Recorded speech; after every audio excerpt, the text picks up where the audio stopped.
Pringsewu is one of the regency in Lampung Province, Indonesia. Pringsewu has been known as the education city in Lampung. Since olden times, Pringsewu is a complete education level from kindergarten up to university. One of them is Aisyah University of Pringsewu. Aisyah University of Pringsewu is the first university in Pringsewu Regency. In 2009, Stikes Aisyah Pringsewu emerged as a whole science university, which was the beginning of Aisyah University of Pringsewu.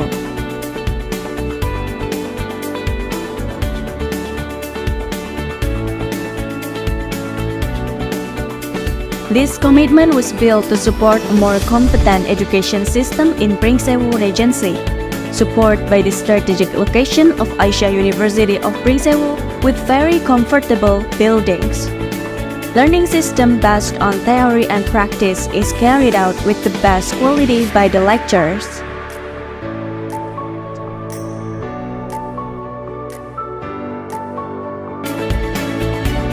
Pharmaceutical Laboratory,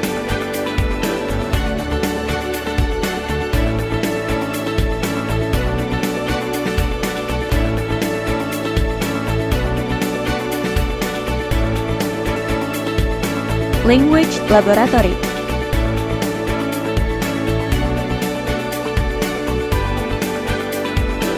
Computer-Based Task Laboratory, Aisyah Medical Center,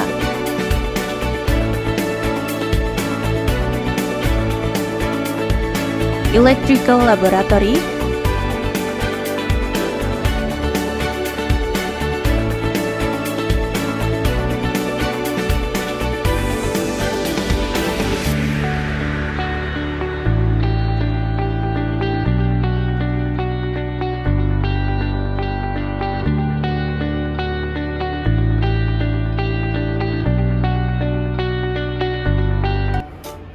Assalamualaikum warahmatullahi wabarakatuh. Salam sejahtera untuk kita semua.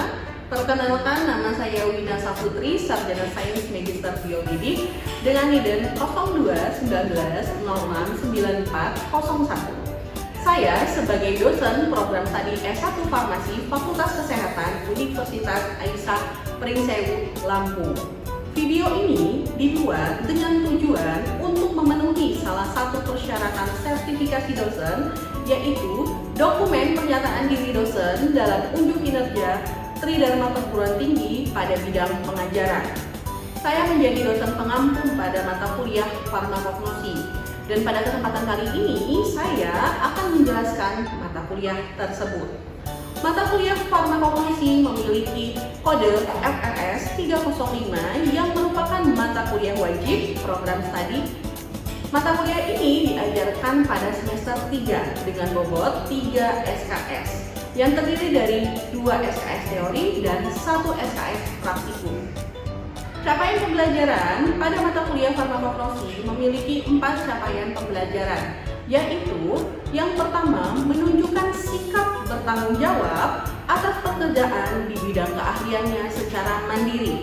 Yang kedua, mampu menguasai teori, metode, dan aplikasi ilmu dan teknologi farmasi, farmaseutika, kimia, farmasi, farmakognosi, farmakologi. Yang ketiga, mampu menerapkan pemikiran yang logis, kritis, sistematis, dan inovatif dalam konteks pengembangan atau implementasi ilmu pengetahuan dan teknologi yang memperhatikan dan menerapkan nilai humaniora yang sesuai dengan bidang keahliannya. Yang keempat, menunjukkan penguasaan iptek dalam ilmu farmasi, kemampuan riset, serta pengembangan diri secara berkelanjutan. Untuk mencapai CPL tersebut, maka diturunkan pada capaian pembelajaran mata kuliah yang terdiri dari sub CPMK berikut, yaitu yang pertama, mampu menelaah tentang sejarah singkat farmakognosi. Yang kedua, mampu menelaah perbedaan anatomi dan fisiologi tumbuhan. Yang ketiga, mampu mengidentifikasi pengkajian tentang simplisia. Yang keempat, mampu menelaah dan mengidentifikasi pengkajian tentang senyawa saponin dan juga flavonoid. Yang kelima, mampu menelaah dan mengidentifikasi pengkajian tentang senyawa fenol. Yang keenam, mampu menelaah dan mengidentifikasi pengkajian tentang senyawa terpenoid, steroid, dan juga quinon. Yang ketujuh, mampu menelaah dan mengidentifikasi pengkajian tentang minyak atsiri. Yang kedelapan, mampu menelaah dan mengidentifikasi pengkajian tentang karbohidrat. Yang kesembilan, mampu menelaah dan mengidentifikasi pengkajian tentang glikosida. Yang ke-10, mampu menelaah dan mengidentifikasi pengkajian tentang amilum. Yang ke-11, mampu menelaah dan mengidentifikasi pengkajian tentang lipid. Yang ke-12, mampu menelaah dan mengidentifikasi pengkajian tentang resin. Yang ke-13, mampu menelaah dan mengidentifikasi pengkajian tentang tanin.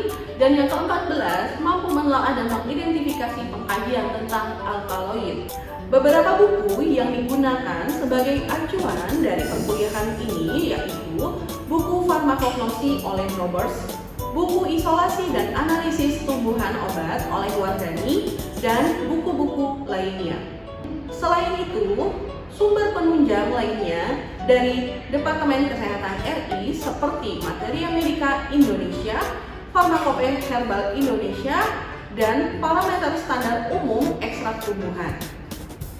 Terdapat juga beberapa hasil jurnal penelitian dari tim dosen farmakognosi dan jurnal penelitian lainnya yang terkait. Mata kuliah farmakognosi diajarkan dalam 16 pertemuan.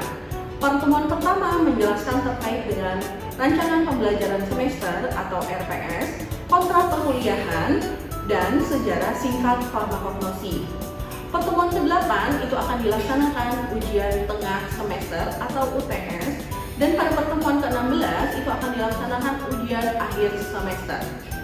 Model pembelajaran yang digunakan yaitu case method, project based learning, small group discussion, discovery learning, dan juga self-directing learning. Untuk kegiatan praktikum pada mata kuliah farmakognosi ini difokuskan pada proyek, pengamatan, dan analisis untuk meningkatkan soft skill mahasiswa serta pembuatan laporan secara individu. Adapun pelaksanaan perkuliahan dilakukan secara blended learning, yaitu secara online atau daring dan offline atau luring. Untuk pelaksanaan luring itu dilakukan di dalam kelas, dan untuk pelaksanaan secara daring dilakukan dengan menggunakan media, Zoom, dan juga aplikasi pelangi uap. Sebagai bahan penilaian dan evaluasi perkuliahan dibagi dalam 5 penilaian, yaitu yang pertama, aktivitas partisipatif meliputi sikap, aktivitas prakelas, presentasi langsung, dan keaktifan di kelas dengan bobot penilaian sekitar 20%. Yang kedua, aktivitas karakter akhlakul karimah dengan bobot penilaian sebesar 10%. Yang ketiga, hasil proyek bobot penilaian sebesar 20%. Yang keempat, tugas atau kuis dengan bobot penilaian sebesar 10%. Yang kelima, UTS dengan bobot penilaian sebesar 20%. Yang keenam, UAS dengan bobot penilaian sebesar 20%. Proses penetapan, pelaksanaan, evaluasi, pengendalian, dan peningkatan mutu pembelajaran di Universitas Aisyah Pringsewu ini menggunakan sistem akademik dan juga aplikasi pelangi sebagai pusat pelayanan dan saling terintegrasi antara dosen, mahasiswa, dan yang lainnya. Baik, demikianlah pemaparan mata kuliah farmakognosi yang tercantum dalam rancangan pembelajaran semester. Berikut merupakan bagian pembelajaran tatap muka yang dilakukan secara luring di kelas pada mata kuliah farmakognosi pada pertemuan kelima terkait dengan senyawa fenol. Selamat menyaksikan video pembelajarannya. Oke, assalamualaikum warahmatullahi wabarakatuh. Waalaikumsalam warahmatullahi wabarakatuh. Ya, alhamdulillah hari ini kita bisa melaksanakan perkuliahan farmakognosi ya. Pertemuan selanjutnya yaitu pertemuan kelima terkait dengan fenol ya. Di sini nanti sebelum kita masuk ke perkuliahan ya, kita berdoa dulu ya menurut agama dan kepercayaan masing-masing. Berdoa mulai.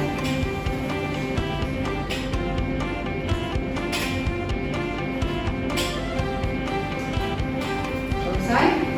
Apa kabar semuanya? Baik ya, ya Masya Allah. Hari ini ya kita bahas terkait dengan fenol. Masih ingat nggak pertemuan sebelumnya minggu lalu kita membahas tentang apa? Kalian tahu?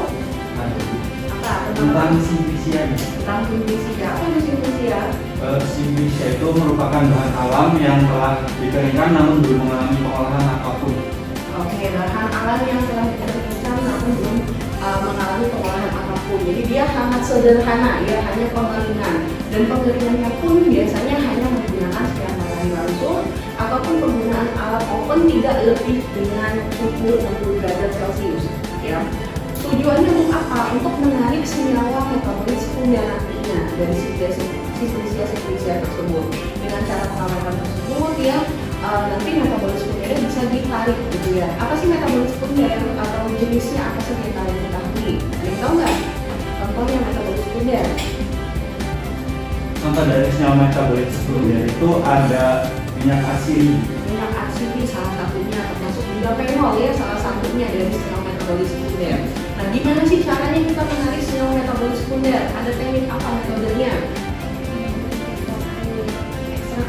Ekstraksi ada apa aja caranya? Oke, cara panas, cara dingin. Ya, salah satu contoh deh, cara dingin ada apa? Contohnya tuh ada macerasi sama pengolasi. Kalau yang paling itu ada metode reflux itu sama coklat. Oke, ya. Masih ingat ya itu materi-materi sebelumnya. Nah, hari ini kita bahas terkait dengan fenol. Jadi senyawa fenol ini ya nanti banyak sekali poin yang akan kita bahas.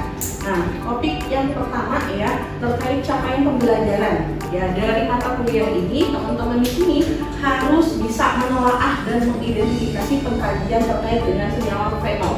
Ya, senyawa fenol ini nanti kita bahas sangat banyak terkait dengan definisi. Ya, yang pertama definisinya what is fenol. Definisi dari fenol, kemudian klasifikasi dari fenol ya atau penggolongan senyawa fenol itu sendiri. Kemudian flora produce fenol ya, di mana di sini fokus kita ke simplisia yang menghasilkan senyawa-senyawa fenol itu apa aja contohnya. Kemudian di sini determinasi prosedur of fenol atau cara identifikasi dari senyawa fenol itu bagaimana sih? Ya, itu akan kita bahas. Dan yang terakhir dari peran fenol itu sendiri ya, role of fenolnya. Ini topik yang akan kita bahas dalam perkuliahan hari ini. Fenol ini adalah senyawa organik aromatik. Ya, senyawa organik aromatik di mana gugus hidroksilnya yang dimilikinya ini terikat pada cincin benzennya. Ya, ini gugus hidroksilnya, OH-nya. Ya, terikat pada cincin benzen. Nah, strukturnya ya ini ada di samping, kemudian untuk rumus ini ada C6H6O. Ya, jadi ini struktur fenolnya. Nah, di sini ada nama lain dari fenol. Ya, jadi nama fenol ini dikenal banyak sekali. Senyawa fenol ini punya banyak sekali turunannya. Ya, turunan atau penggolongannya. Salah satunya ya, di sini ada fenol sederhana dan polifenol. Dari fenol sederhana aja kita lihat strukturnya sangat sederhana. Ya, untuk fenol sederhana ini dia memiliki satu atau lebih gugus hidroksil ini yang menempel pada cincin aromatiknya. Bisa satu atau bisa dua ataupun tiga, pokoknya satu atau lebih. Ya, tapi dia masih satu cincin aromatiknya. Ya, disebut dengan fenol sederhana. Sedangkan polifenol dari katanya poli banyak. Ya, berarti nanti banyak fenol. Contohnya strukturnya seperti ini. Ya, nah kita lihat penggolongannya apa saja. Contohnya ya, untuk fenolik sederhana ini ada contohnya fluoroglycinol. Ya, fluoroglycinol ini dia terdapat ada tiga di sini ya, tiga gugus hidroksilnya yang melekat pada cincin aromatiknya. Ya, nah fluoroglycinol ini adalah senyawa organik ya dengan rumus C6H3OH3. Fungsinya untuk apa? Ya, digunakan biasanya dalam sintesis obat-obatan dan juga sebagai bahan peledak. Ya. Kemudian ada resortinol. Nah, resortinol ada dua ya, gugus hidroksil yang melekat pada cincin aromatiknya. Ya. Nah, untuk resortinol ini dia digunakan sebagai antiseptik, sebagai desinfektan ya dalam produk farmasi sediaan topikal dan juga dalam pengobatan gangguan kulit seperti infeksi ya, infeksi dari jerawat, eksim, psoriasis dan lain sebagainya. Banyak sekali manfaatnya dari senyawa tersebut. Kemudian kalau contoh polifenol itu ada dua ya, turunannya dari flavonoid sama dari tanin. Ya, biasa kan kalau didengar ada tanin, ada flavonoid dan praktikum pun kalian sudah melakukan identifikasi dari senyawa flavonoid dan tanin. Ya. Kemudian polifenol tadi turunannya ada flavonoid dan tanin. Nah, subklas di bawahnya juga banyak sekali. Ya, contohnya ada flavones, ada flavonols, aurons dan seterusnya. Sedangkan yang tanin itu ada dua, tanin yang terkondensasi ya, sama tanin yang hydrosoluble ya. Seperti itu. Oke, penggolongan sudah paham ya. Ada banyak sekali penggolongan dari senyawa fenol ini. Jadi herba atau tanaman yang memproduksi, yang menghasilkan senyawa fenol ini sangat banyak sekali. Di sini ada 8 jenis tanaman yang memproduksi, yang menghasilkan senyawa fenol. Tapi di sini kita ambil 3 terbesar dari familianya, familia tanamannya. Yang pertama adalah familia Asteraceae. Ya, familia Asteraceae. Pastinya ini dari penelitian-penelitian terdahulu, penelitian terkait yang mengkaji terkait dengan senyawa fenolik pada tanaman. Ya. Nah, paling tinggi itu familia Asteraceae, ya. Asteraceae ini dari penikir-penikiran mengandung senyawa kimia seperti polifenol, flavonoid, dan juga cis-quaterpen. Nah, sebenarnya dari familia Asteraceae ini punya manfaat apa sih? Ada simplicianya apa aja, ya? Nah, di sini ada bunga matahari, ya. Masih ingat nama ilmiahnya dari bunga matahari? Masih. Apa nama ilmiahnya? Oke, di sini ada ya, Helianthus annus, ya. Jadi nama ilmiah bunga matahari adalah Helianthus annus, ya. Bunga matahari ini termasuk dari famili Asteraceae, ya. Kemudian bunga matahari ini punya banyak sekali khasiat, terutama tadi ya, pastinya dia mengandung senyawa fenolik.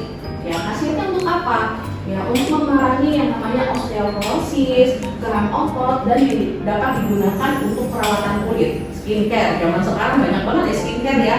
Apalagi skincare yang memang dari bahan alam, termasuk dari bunga matahari. Pasti ada seperti masker, ya, masker segala macam, itu banyak sekali skincare yang dari kandungan bunga matahari. Kemudian bunga penikir. Nah, bunga penikir juga punya peran nih dalam apa? Yang pertama, meningkatkan nafsu makan, ya. Kemudian mengatasi bau mulut dan meningkatkan sistem kekebalan tubuh.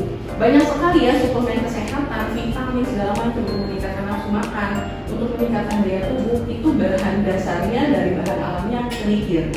Kalau kalian iseng ya, coba dilihat dari komposisi atau bahan-bahan yang produk sudah terjual. OHT, obat herbal standar yang sudah ada. Pasti bahan alam itu sangat banyak, terutama penikir.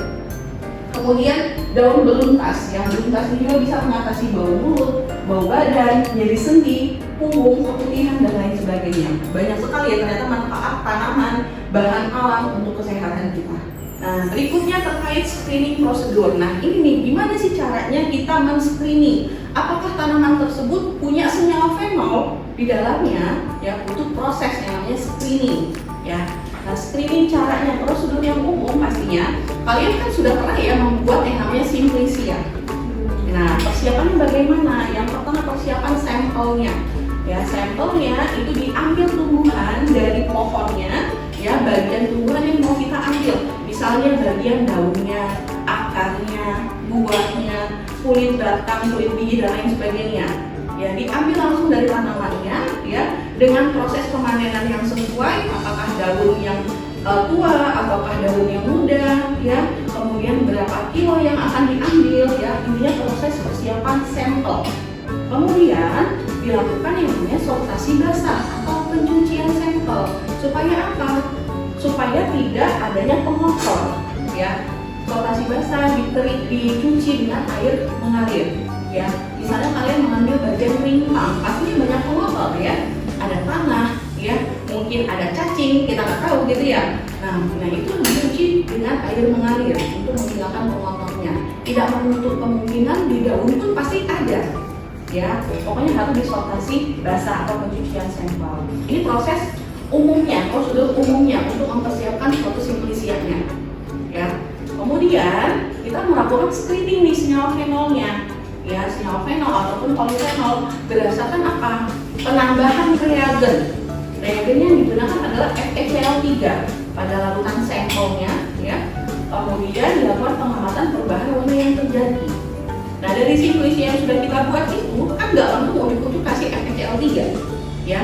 Kita harus ada proses dulu, ya. Yang pertama pastinya ditimbang simplicianya. Dari hasil yang kita dapat itu, kita hanya mengambil 1 gram untuk proses screening ini.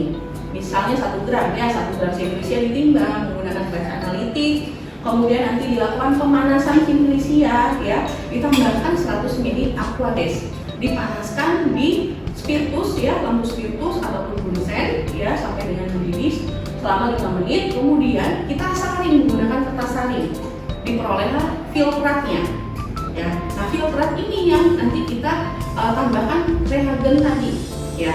Jadi filtratnya dipindahkan ke tabung reaksi, ditambahkan reagen atau reaksinya FeCl3. Ya, setelah ditambahkan nanti kita amati ada perubahan yang terjadi dari filtrat kita. Ya, misalnya kita menggunakan daun apa gitu ya, warnanya pasti hijau gitu ya, hijau muda. Terus ditambahkan reaksi FeCl3 ya, dan ada perubahan warna yang terjadi. Ya, dia dinyatakan positif mengandung fenol ataupun polifenol kalau dia perubahannya menjadi warna hitam. Ya, biru hitaman pekat itu mengandung polifenol ataupun fenol. Jadi dia positif nih hasil analisis kualitatifnya. Seperti itu. Kemarin praktikum sudah mencoba? Sudah ya. Nah, jadi seperti inilah ya prosesnya. Kemudian ini peran fenol nih. Peran fenol ataupun manfaat senyawa fenol sih ya untuk bidang farmasi apa aja. Banyak sekali manfaatnya. Terutama ya pastinya sebagai bahan baku obat. Ya, kedepannya ya bahkan saat ini pun pasti banyak sekali tanaman yang mengandung fenol dan sebagai bahan baku obat. Ya, karena apa? Si fenol ini bisa digunakan sebagai obat antiinflamasi.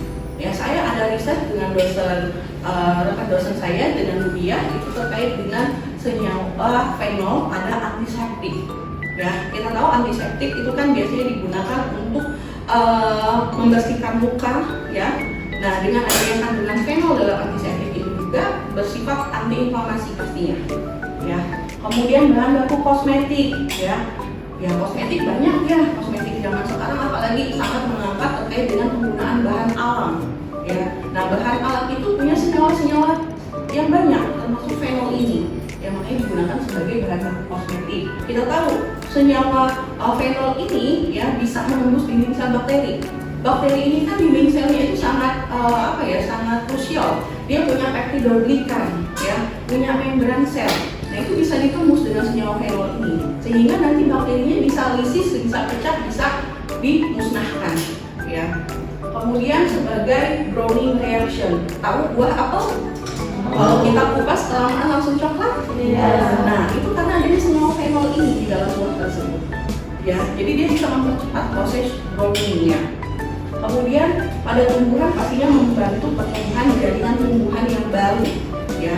Kemudian penelitian, nah tadi saya sedikit spill ya bahwa saya ada melakukan riset atau penelitian dengan rekan dosen dengan Bu Dia itu terkait dengan analisis kualitatif dari senyawa kelompok fenol ya pada antiseptik produk X dan Y.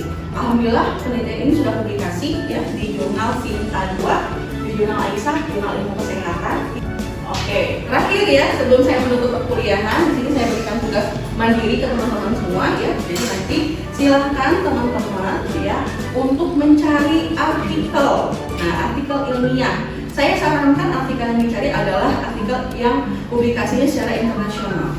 Ya, kemudian nanti teman-teman cari topiknya sesuai dengan hari ini ya terkait dengan fenol. Kemudian nanti didiskusikan bisa dengan rekan sekelompok, tapi tugasnya tetap dicari artikel individu masing-masing. Ya, nah nanti direview lah ya berdasarkan komponen yang sudah saya tentukan. Minggu depan kita pertemuan selanjutnya itu kalian akan memaparkan dari artikel yang sudah kalian cari. Seperti itu. Ada pertanyaan terkait tugasnya? Cukup jelas tugasnya? Jelas. Oke. Untuk perkuliahan hari ini ada pertanyaan? Ada, Ibu. Ya, silakan. Apakah ada ciri lain pada tumbuhan yang mengandung fenol selain memiliki warna yang cerah? Selain memiliki warna yang cerah, apakah ada ciri-ciri khas lainnya ya dari senyawa dari tumbuhan yang mengandung fenol? Nah, kita bisa lihat berdasarkan organoleptis misalnya. Kalian coba gitu ya, biasanya tumbuhan itu kalau iseng, kalau lagi biasanya pecinta alam nih, kalau lagi ke gunung kemana gitu ya, tanaman ini bagus nggak ya, segala macam gitu ya.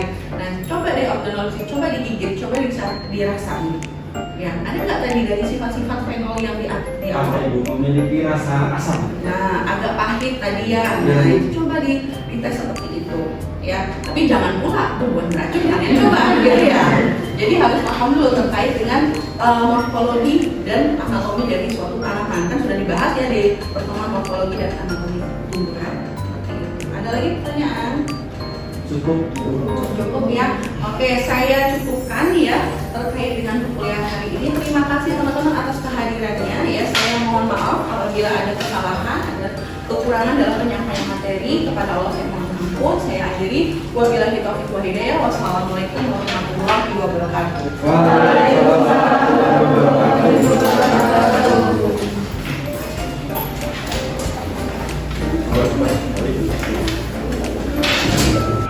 Demikian deskripsi singkat dari saya berkaitan dengan kegiatan pengajaran saya sebagai dosen pada program studi S1 Farmasi Fakultas Kesehatan Universitas Islam Prinsewu yang mengampu mata kuliah farmakognosi. Terima kasih, semoga bermanfaat. Wassalamualaikum warahmatullahi wabarakatuh.